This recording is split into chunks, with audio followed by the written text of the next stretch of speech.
बिस्मिल्लाहिर्रहमानिर्रहीम। 9th class unit number 1 हम लोगों ने कंप्लीट कर लिया था, मैट्रिक्स से रिलेटेड था। चैप्टर नंबर 2 भी हम कर चुके हैं। चैप्टर नंबर 3 गर्ल्स कर चुके हैं, बॉयज़ का भी रहता है, तो चूँकि दोनों को साथ लेकर चलना है इसलिए अभी फ़िलहाल चैप्टर नंबर 4 स्टार्ट कर रहे हैं आज से, ताकि गर्ल्स और बॉयज़ दोनों एक ही चैप्टर से कंटिन्यू कर सकें। चैप्टर नंबर 4 लॉन्ग क्वेश्चन आएगा इसमें से, पेपर में एक शॉर्ट भी 2 आएंगे, एक MCQ 9 नंबर का पेपर इसमें से फाइनल पेपर्स में इंक्लूड होगा। तो चैप्टर को आगे बढ़ाने से पहले, एक्सरसाइज पर जाने से पहले कुछ बेसिक्स हैं उन्हें डिस्कस कर लेते हैं, फिर आगे चलते हैं। नंबर 1 पर टॉपिक में अलजेब्रिक एक्सप्रेशंस।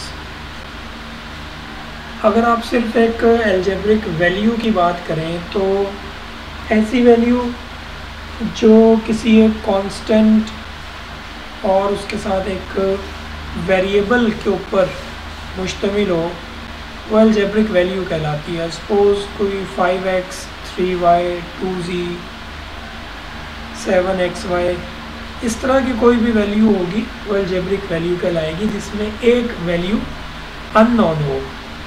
और अगर अननोन वैल्यू नहीं है तो वो कोई नंबर होगा, फिर इंटीजर होगा या होल नंबर होगा या नेचुरल नंबर होगा, इवन नंबर हो सकता है, ऑड नंबर हो सकता है। लेकिन अगर कोई एक अननोन साथ मौजूद है तो वह अलजेब्रिक वैल्यू कहलाएगी। और अगर 2 या 2 से ज़्यादा अलजेब्रिक वैल्यूज़ अरिथमेटिक ऑपरेशंस के ज़रिए आपस में कनेक्ट कर दिए जाएं, मिसाल के तौर पर ये अगर आप एक वैल्यू देखें तो इसमें 5x² एक अलजेब्रिक वैल्यू है, इसी तरह से 3x एक अलजेब्रिक वैल्यू है, 2 divided by square root of x एक अलजेब्रिक वैल्यू है। और इन तीनों वैल्यूज़ को अलजेब्रिक या मैथमेटिकल ऑपरेशंस प्लस और माइनस के ज़रिए कनेक्ट किया गया, जोड़ा गया। इक्वलिटी यहाँ पर मौजूद नहीं है। अगर इसमें इज इक्वल टू का साइन हो तो ये इक्वेशन बन जाएगी, ठीक है। तो ये जस्ट अभी तक क्या है, एक्सप्रेशन है, algebraic expression. Generalisation of arithmetic, we call that when operations of addition and subtraction are applied to algebraic terms। तो ये 3 टर्म्स हैं जिन्हें आपस में कनेक्ट किया गया इसके ज़रिए, अरिथमेटिक ऑपरेशंस के ज़रिए, जो कि प्लस और माइनस है। तो हमारे पास जो फाइनल शेप होगी वो अलजेब्रिक एक्सप्रेशन कहलाएगा। इसी तरह से एक टर्म यूज़ होने वाली है आगे 4.1 पहला क्वेश्चन इससे बिलोंग करता होगा, पॉलिनोमियल्स। पॉलिनोमियल्स बेसिकली ये 2 वर्ड्स का मजमूआ है, पोली और नोमियल्स। पोली स्टैंड्स फॉर मैनी, बहुत सी, नोमियल्स टर्म्स। तो पॉलिनोमियल्स मैनी टर्म्स। जैसे भी आपने ऊपर अलजेब्रिक एक्सप्रेशन देखे तो उसमें ऐसा हो सकता है कि सिर्फ एक ही टर्म हो, जैसे ये 5x² आगे कोई प्लस माइनस के साथ कुछ कनेक्ट ना करता हो। ऐसा भी हो सकता है कि 2 टर्म्स हो, ऐसा भी हो सकता है कि 3 हो, ट्राइनोमियल हो जाए।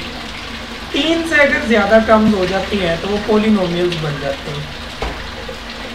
ये तो इसकी एक प्रॉपर डेफिनेशन है। जैसे आप यहाँ पर एग्जांपल देखें, पहली term x raise to power n, अब n कुछ भी हो सकता है, सपोज 5 है, 6 है, 7 है, फिर हर बार क्या होगा, इसमें से एक कम होता जाएगा। यानी अगर यहाँ x रेज़ टू पावर 6 है, फिर 5 हो, फिर 4, फिर 3, फिर 2, फिर 1 और फिर x रेज़ टू पावर 0 यानी कि 1, यानी एंड पर जस्ट एक कांस्टेंट रह जाएगी।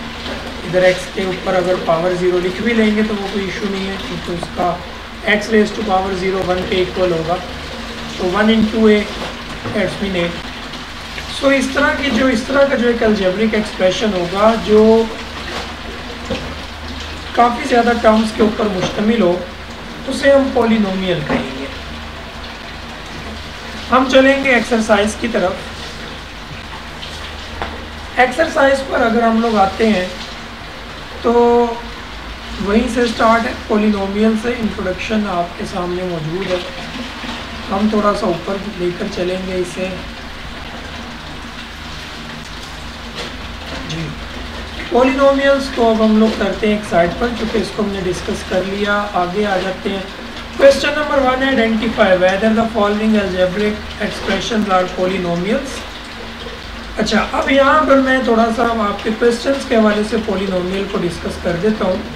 सिंपली आपने इतना याद रखना है कि ऐसे अलजेब्रिक एक्सप्रेशंस जिसमें दिए गए वेरिएबल की पावर एक मुकम्मल अदद हो, नॉन नेगेटिव हो, यानी पॉजिटिव पावर हो। आप देख रहे हैं पावर जो है वो नेगेटिव काफ़ी दूर जाकर कहीं आएगी, वो भी मैं अभी आपको डिफाइन करता हूँ। फिलहाल यहाँ पर इतना याद रखें कि पावर जो है वो नॉन नेगेटिव हो और एक कंप्लीट नंबर हो, इंटेग्रल फॉर्म में ना हो, यानी 1/2, 3/4 इस तरह का कोई डिजिट ना हो, तो उसे हम पॉलिनोमियल कहेंगे। और अगर पावर में -1 आ जाता है, -2 आ जाता है, या इसी तरीके से कोई इंटेग्रल वैल्यू आ जाती है, सपोज 3/4, 5/2 इस तरह की कोई वैल्यू है, तो उसे हम पॉलिनोमियल नहीं कहेंगे।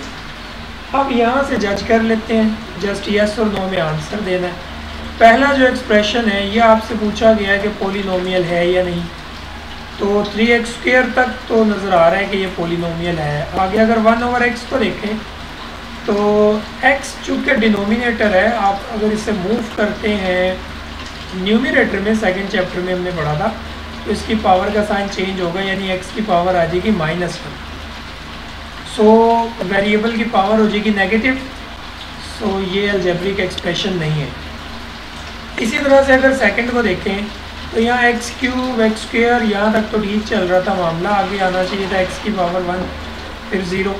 यहाँ पर स्क्वायर रूट है x के ऊपर, यानी x जो है वो अंडर रूट है, तो अगर अंडर रूट की वैल्यू को देखा जाए तो 1/2 बनती है। और x की पावर अगर यहाँ पर 1/2 है, एक x की पावर यहाँ इस x के ऊपर है, तो ये दोनों पावर जब जमा होंगी तो 3/2 बन जाएगा। तो x की पावर 3/2, मैंने कहा था कि इस फॉर्म में अगर पावर आ जाती है तो भी पॉलिनोमियल नहीं रहेगा वो, सो इसका भी आंसर होगा नो। थर्ड को अगर देखें तो पहले x के ऊपर है स्क्वायर, फिर x के ऊपर है 1, कांस्टेंट के ऊपर स्क्वायर रूट आ सकता है, क्यूब रूट हो सकता है, कोई सा भी रूट हो सकता है कांस्टेंट के ऊपर। सो ये अलजेब्रिक एक्सप्रेशन पॉलिनोमियल है। और अगर इसको देखा जाए तो यहाँ भी वही फिनोमिना है कि अगर हम इसको लेकर जाते हैं प्रॉपर रैशनलाइजेशन की तरफ, तो यहाँ भी जो x की पावर होगी वो नेगेटिव हो जाएगी, लिहाजा ये भी रैशनल एक्सप्रेशन तो रहेगा लेकिन पॉलिनोमियल नहीं होगा। ठीक है, आगे आ जाते हैं क्वेश्चन नंबर 2 पर। वो भी इसी तरह का एक ऑब्जेक्टिव टाइप क्वेश्चन है। एक अब state whether each of the following expression is a rational expression और नॉट।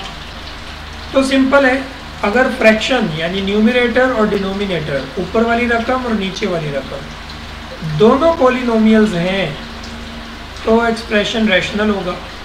और अगर दोनों में से कोई एक भी नॉन पॉलिनोमियल है तो फिर एक्सप्रेशन रैशनल नहीं रहेगा। अगर हम फर्स्ट को देखें तो इसमें x के ऊपर अंडर रूट है, यानी इसका मतलब है x की पावर 1/2, तो ये तो पॉलिनोमियल नहीं है। तो अगर ये पॉलिनोमियल नहीं है तो फिर ये रैशनल एक्सप्रेशन भी नहीं हो सकता। इसको अगर देखा जाए तो ये एक ऊपर वाली रकम एक पॉलिनोमियल है, चूँकि x के ऊपर क्यूब है, फिर स्क्वायर है, फिर आगे कांस्टेंट। जो पावर्स हैं वो कंप्लीट नंबर हैं, इंटेग्रल फॉर्म में नहीं है, नेगेटिव नहीं है।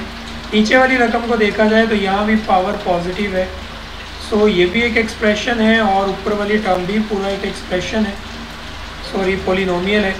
लिहाजा मुकम्मल तौर पर अगर आप इसको देखेंगे तो ये एक रैशनल एक्सप्रेशन कहलाएगा। अगर हम थर्ड की बात करें तो यहाँ भी डिनोमिनेटर हमारे पास जो मौजूद है वो पॉलिनोमियल है, और जो न्यूमरेटर है वो भी पॉलिनोमियल है। सो दोनों की डिवीजन रैशनल एक्सप्रेशन कहलाएगी। फोर्थ को अगर देखा जाए तो यहाँ पर अंडर रूट एक्स है, यानी एक्स की पावर 1/2 है, फिर यहाँ एक्स की पावर 1/2 है। सो अगर पावर जो है वो फ्रैक्शन फॉर्म में जा रही है तो ये नॉन पॉलिनोमियल एक्सप्रेशन होगा। सो पूरी रकम को अगर हम देखते हैं तो वो रैशनल एक्सप्रेशन नहीं कहलाएगा, क्योंकि ऊपर भी नॉन पॉलिनोमियल है, नीचे भी नॉन पॉलिनोमियल है। तो आप कह सकते हैं कि अगर पॉलिनोमियल्स की डिवीजन होगी, क्वोशंट होगा, उसमें पी ऑफ एक्स यानी ऊपर वाली रकम एक पॉलिनोमियल है, divided by Q of x वो भी एक पॉलिनोमियल है, तो रैशनल एक्सप्रेशन होगा, अदरवाइज नहीं होगा। ठीक है, तो ये दो क्वेश्चन जस्ट ऑब्जेक्टिव टाइप हैं, आपने सिर्फ इसको समझना है कि पॉलिनोमियल्स क्या हैं और रैशनल एक्सप्रेशंस क्या हैं। सॉल्व करने वाले क्वेश्चन स्टार्ट होंगे इंशाल्लाह कल से।